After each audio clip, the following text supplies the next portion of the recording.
Pour la quatrième méditation guidée, on va s'occuper de la vue.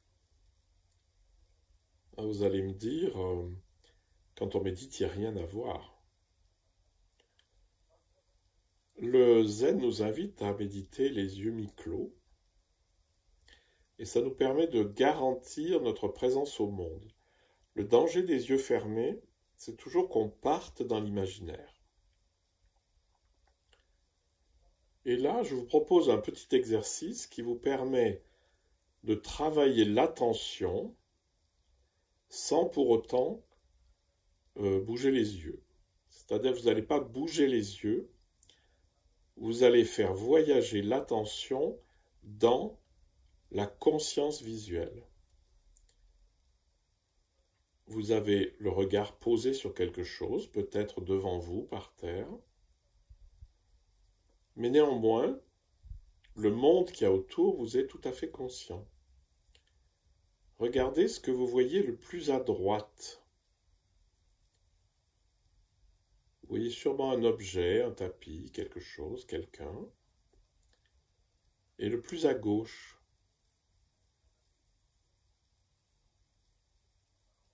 Vous pouvez faire la même chose. Le plus près de vous, alors en général vous voyez vos genoux, un peu votre nez peut-être, ou votre ventre, ou vos mains.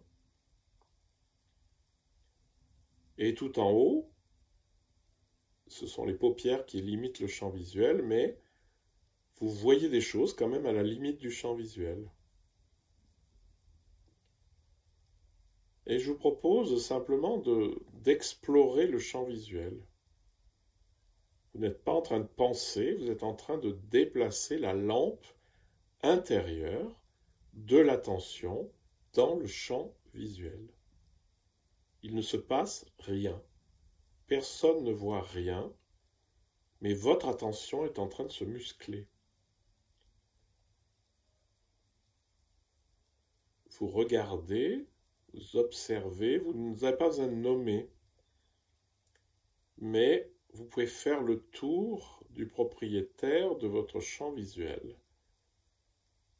C'est-à-dire que c'est votre conscience qui se déplace, votre attention, mais que vos yeux ne bougent pas.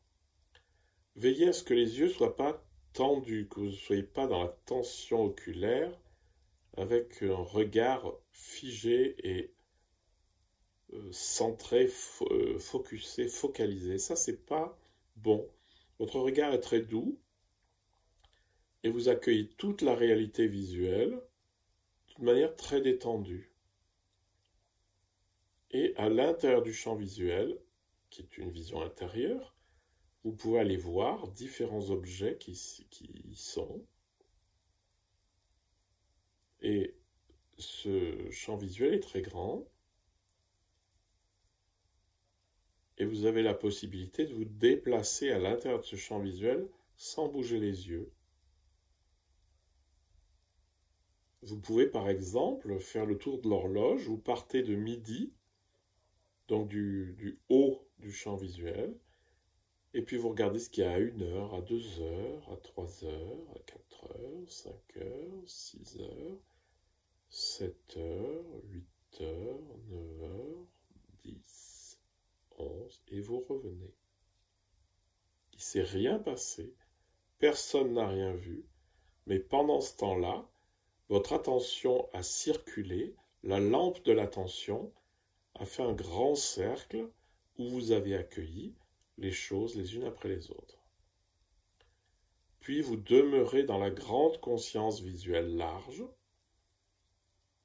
et vous vous rendez compte que vous ne pouvez pas penser à autre chose lorsque le champ visuel est totalement conscient. Une fois que le champ est très grand, je vous invite juste à fermer les yeux et à observer que votre champ de conscience est large, que maintenant il n'y a plus d'objets à l'intérieur, puisque vous ne voyez plus rien, vous avez fermé les yeux, mais que votre conscience est ouverte. Si vous réouvrez les yeux, vous avez le monde qui est conscient. La conscience est large, elle accueille tout, et si vous fermez les yeux, en vous, la conscience est large, sans aucun objet, et c'est ça l'éveil.